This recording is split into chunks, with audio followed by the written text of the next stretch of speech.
श्रोताओं नमस्कार। फिर एक नए एपिसोड में आप सभी का मैं हार्दिक स्वागत करता हूं।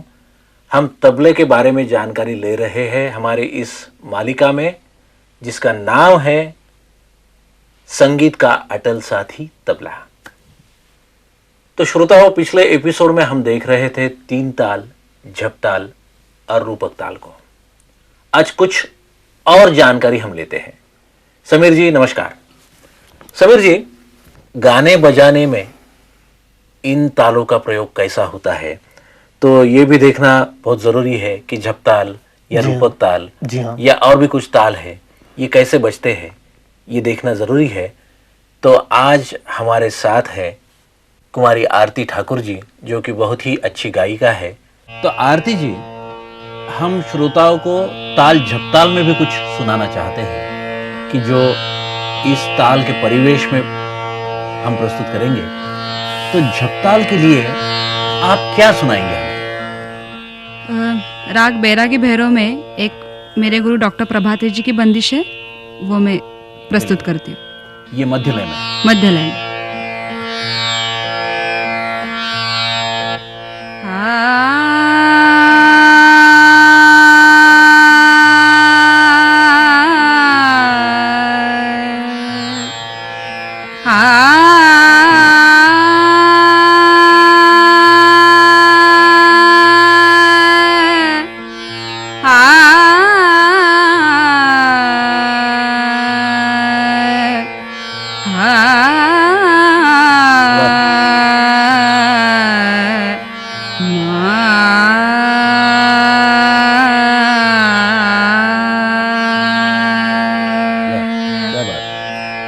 जय जय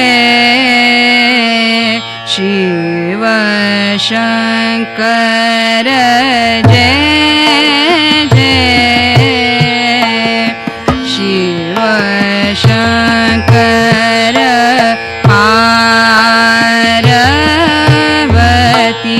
परमेश्वर पार्वती परमेश्वर,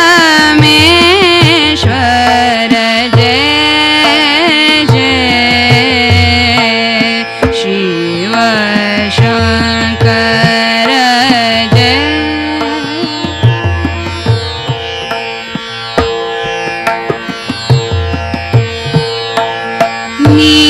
नीलकंठ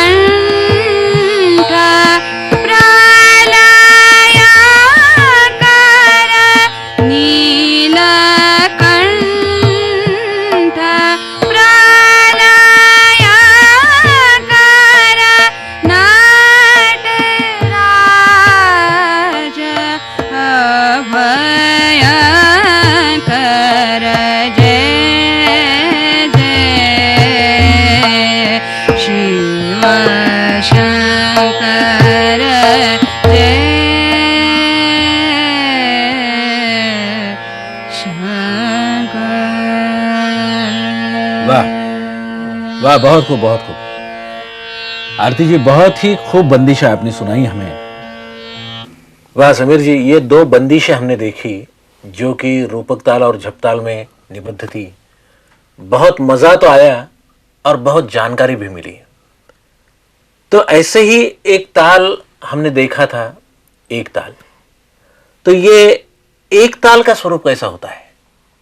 मंगेश जी, आपको शायद याद होगा कि हमने एक ताल शुरू में देखा था, उसमें धीमी लय में हमने वो एक ताल देखा था, विलंबित में देखा था। विलंबित में देखा था। अभी हम इसको द्रुत में देखेंगे या मध्य लय द्रुत लय में देखेंगे तो उसका और स्वरूप सामने आ जाएगा।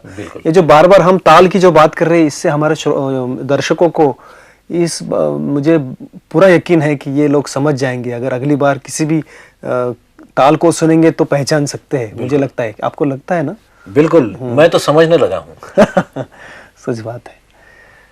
तो इसके बोल क्या है? ये एक ताल जो बजता है, और मेरे ख्याल से ये 12 मात्रा का है। 12 मात्रा का है, बहुत सही जानकारी है। दिन दिन धागे तिरकट तूना कर, दिन धागे तिरकट धीना, दिन दिन तिरकट तूना कर, दिन धागे तिरकट धीना। दिन दिन धागे तिरकट तीना, कत्तिन धागे तिरकट धीना। क्या बात है। और देखिए, इसमें और एक बात सामने नजर आ रही है, वो ये कि ये विलंबित में क्यों इस्तेमाल किया जाता है कि इसमें जो काल है वो 2 जगह है। अच्छा, तो इसमें इसके खंड कितने होते हैं? इसके खंड देखिए, मैं आपको ताली देकर बताता हूँ, जो ज्यादा आपको समझने में आसानी हो जाएगी। दिन दिन धागे त्रिकट तुन्ना, कत्तिन धागे त्रिकट धीना। 2 जगह पर काल होने के कारण गायक को विलंबित लय में भी समझ में आ जाता है कि हम कहाँ हैं, हम कहाँ चल रहे हैं। ये ताल के साथ ये समझ में आता है। और इस ताल का और एक विशिष्टता, जैसे हमने पीछे भी देखा कि ये विलंबित लय में तो चलता ही है, द्रुत लय में भी बहुत चलता है। विलंबित में उसका थोड़ा स्वरूप अलग हो जाता है। स्वरूप अलग हो जाता है। इसके देखिए 1 2 3 4 5 6 7 8 9 10 11 12 ऐसी ताली। हम एक काम करते, इसको हम पिछले वाले तालों की तरह ही बोर्ड पर ही देखते हैं तो ज्यादा समझ। बिल्कुल, ग्राफिक के जरिए ये ज्यादा अच्छी तरह से हमें समझेगा। ये देखिए मंगेश जी, मात्रा है 12, 1 2 3 4 5 6 7 8 9 10 11 12। तो 2 2 के खंड हमने किए। हाँ। ये 2 2 के 6 खंड है। 6 खंड हो चुके हैं। और जो पहले वाला है धिन धिन धागे तिरिकट तुन्ना, कत्तिन धागे तिरिकट धिन्ना। क्या बात है। तो ये देखिए, पहली मात्रा दूसरी मात्रा, पहली मात्रा पे बोल जो धीन है वहां सम की निशान है। हाँ। वो वहां सम है, धीन धीन हो गया। बाद में धागे तिरकिट पे तीसरे मात्रे पर काल है। देखिए पूज्य बोल, धीन धीन धागे तिरकिट। फिर तुन्ना पर ताली है और वहां निशान छोड़ा है हमने 2, यानी कि यहां दूसरी ताली है। धीन धीन धागे तिरकिट तुन्ना। फिर अगले वाला हिस्सा जो है कत्तिन, वहां फिर काल है। देखिए यहाँ निशान दिख रहा है, निशान दिख रहा है। धिन धिन धागे त्रिकट तुन्ना, कत्तिन, कत पे सम है या काल आ गया। कत्तिन, फिर आगे वाला हिस्सा है धागे त्रिकट। तो वह धागे के नीचे जो है वहां तीसरा 3 का निशान है, मतलब यह तीसरी ताली है। और धागे त्रिकट धिन्ना, फिर धिन के नीचे चौथी हमने निशान छोड़ा, इसका मतलब यह चौथी ताली है। अच्छा, तो और ये चौथी ताली जो है 11वीं मात्रा। अच्छा, खंड 6 है और तालियां 4 है। तालियां 4 है और काल 2 है। काल 2 है। देखिए दिख रहा है धिन धिन धागे त्रिकट, यह काल है। तुन्ना पे फिर ताली है, कत्तिन पर फिर काल है, धागे त्रिकट पर फिर ताली है और धिन्ना पे फिर ताली है। बाद में सम आ जाती है। तो ये तो बहुत खूब तरह से समझाया आपने, लेकिन एकताल हम गाने के साथ सुनेंगे और मेरे ख्याल से आरती ठाकुर जी हमें एकताल में भी कुछ सुनाएगी जरूर। आरती जी, क्या सुनाएगी आप हमें? राग गौड़ मल्हार में एक बंदिश सुनाने जा रही हूँ। यह भी मेरे गुरुजी की ही बंदिश है। बिल्कुल।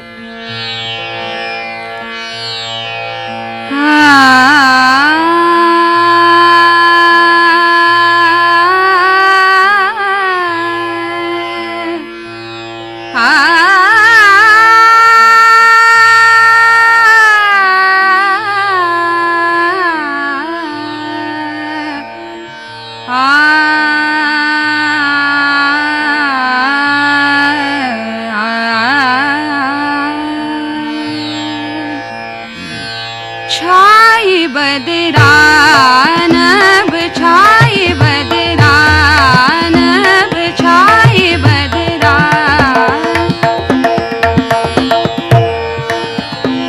छाए बदरा गरज गरज नाचे छाए बदरा नभ छाए बदरा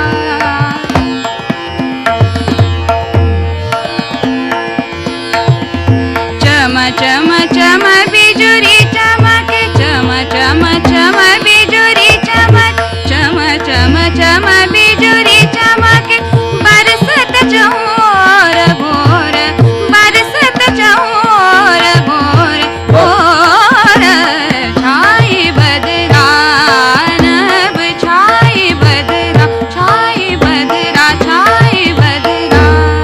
क्या बात है, बहुत खूब, बहुत खूब, वाह। ये गौड़ मल्हार की भी बहुत ही खूबसूरत बंदिश हमने सुनी।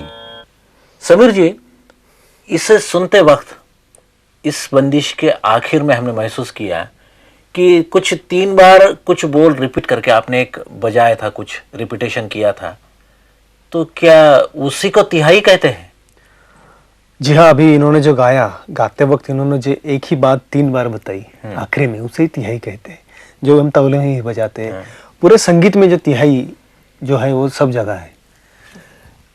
और शास्त्रीय संगीत में तो इसका इस्तेमाल बहुत होता है, शास्त्रीय उपशास्त्रीय संगीत में या दादरा हो, कुछ भी, मतलब उपशास्त्रीय शास्त्रीय संगीत में तिहाई का उपयोग काफी होता है, होता ही है। मतलब तिहाई का मतलब एक ही चीज 3 बार बजना, उसे तिहाई करते हैं। अच्छा, वो तिहाई किसी भी ताल में होती है, हर ताल में होती है, और कितनी भी मात्राओं की हो कितने भी मात्राओं, छोटी वाली भी हो सकती है, बड़ी वाली भी हो सकती है।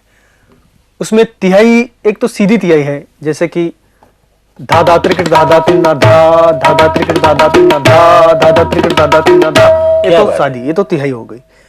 इसमें बहुत प्रकार है, कोई बेदम तिहाई है, ऐसा वो जो हम आगे देखेंगे ही, उसके बारे में जरा जानकारी विस्तृतता से हम लेंगे ही। लेकिन एक पूछना चाहेंगे हम समीर जी आपसे कि ये तिहाई जो होती है, ये हमेशा ताल के आखिर में ही आती है या शुरू में भी हो सकती है?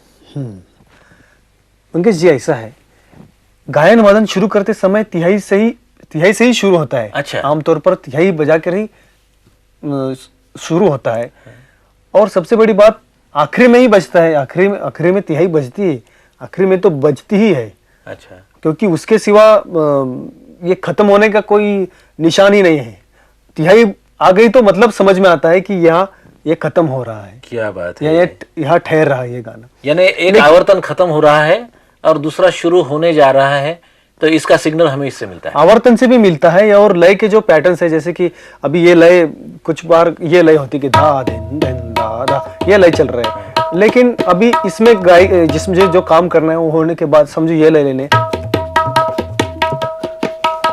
तो ये शुरू होने से पहले तिहाई बजानी चाहिए, आमतौर पर बजाते हैं। और ये जो बात किया मैंने, इसको खत्म करते वक्त भी एक तिहाई लिया जाता है। बिल्कुल।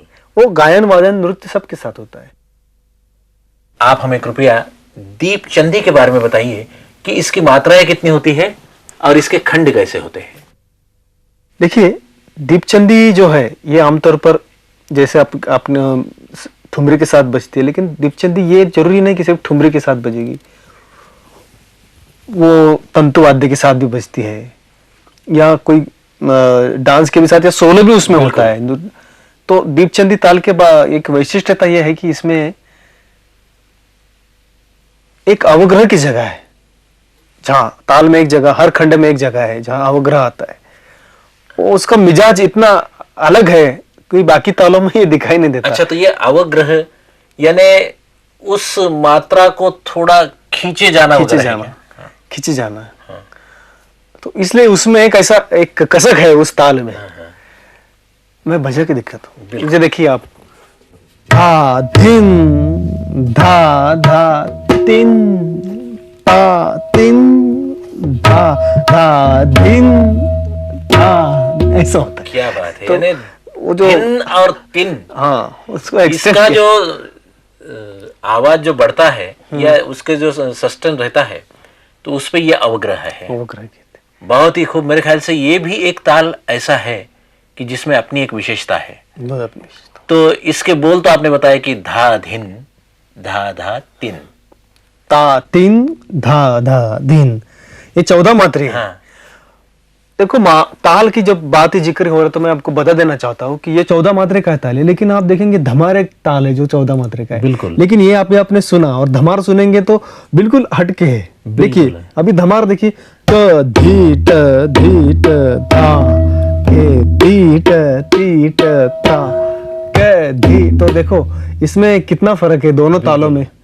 बहुत ही फर्क है, वजन में भी फर्क है, और मात्रा तो समान है दोनों मात्रा की, समान होने के बाद लेकिन भी वजन बहुत अलग रखा है और बोल भी अलग है। सच जैसा कि क ये अक्षर उसमें आता है, तो ये क मैं बहुत कम ही देखा है कि बाकी किसी ताल में क अक्षर आया हो। शुरू में आया है ऐसा कभी किसी ताल में नहीं है शायद।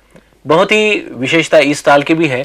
और मेरे ख्याल से ये जो धमार ताल है 14 मात्रे का, तो ये ज्यादातर तबले से ज्यादा पखावज में पखवाज में बजता है, सच बात। और ये ध्रुपद धमार संगीत में ध्रुपद 12 मात्रे का और धमार 14 मात्रे का इस प्रकार से गाते हैं। सच बात है। धमार के बारे में तो हम जान ही लेंगे दर्शकों को। बिल्कुल। ये जो दीपचंदी के बाद आपने छेड़ी है, दीपचंदी के बारे में हम जरा अपने दर्शकों को बोर्ड पर दिखाएंगे तो सही। बिल्कुल, ग्राफिक के जरिए अब हम दीपचंदी भी जान लेते हैं।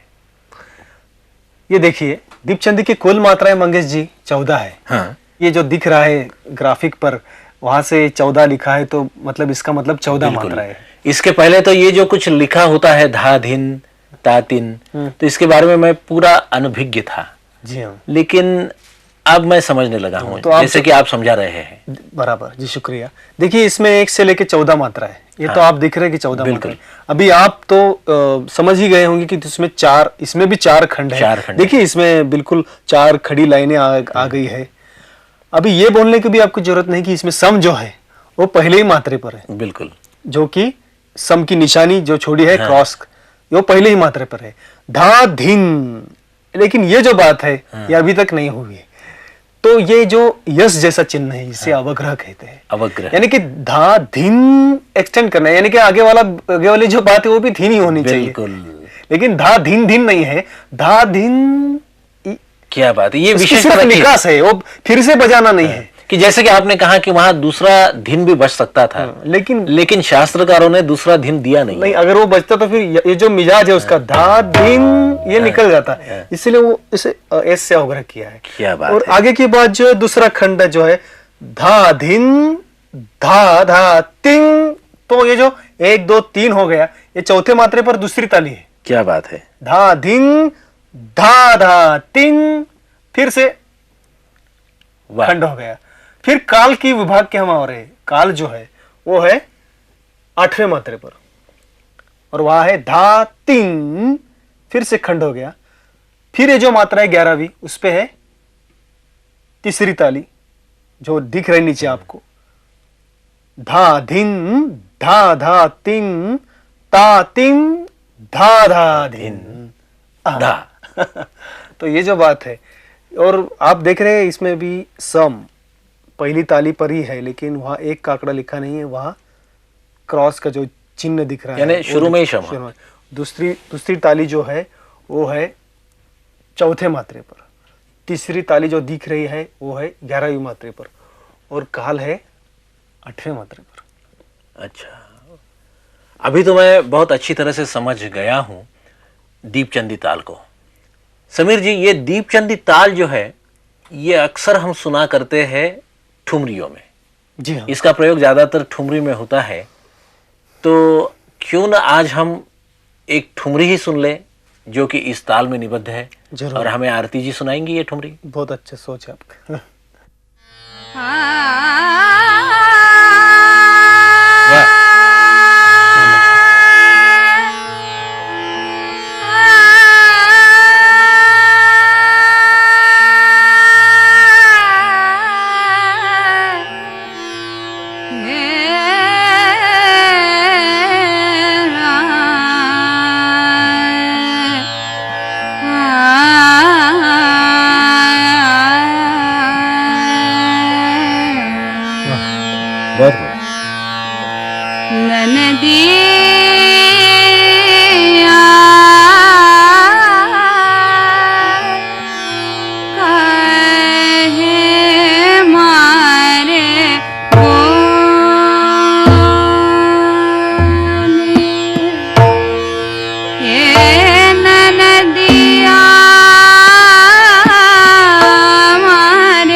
हे जी बिरन को समझाऊं, तोरे बिरन को कैसे समझाऊं।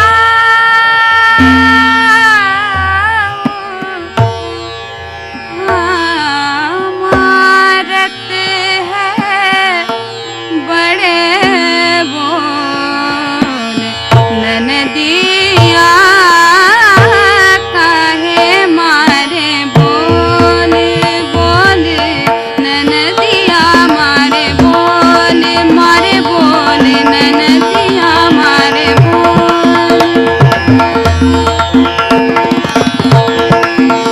ओ ननदिया मारे बोल, हाँ ननदिया मारे बोल ननदिया मारे बोल।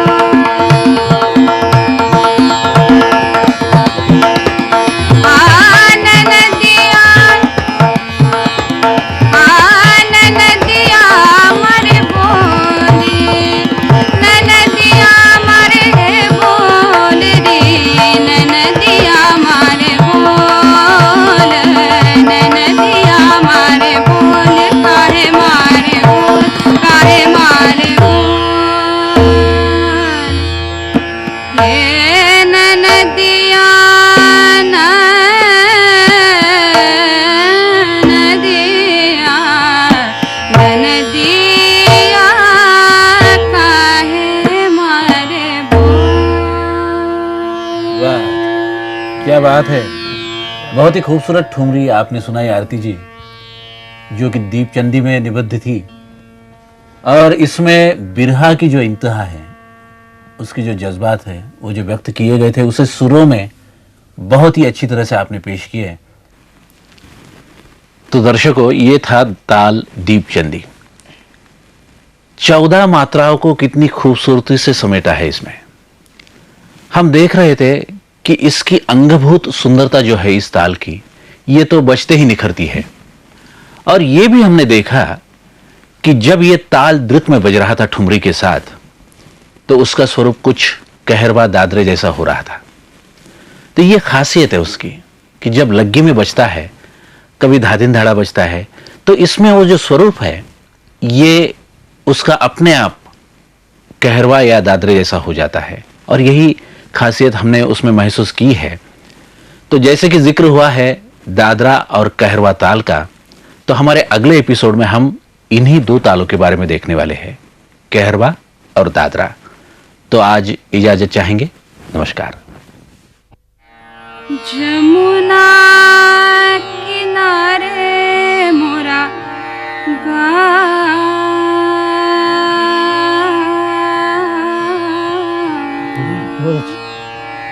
जमुना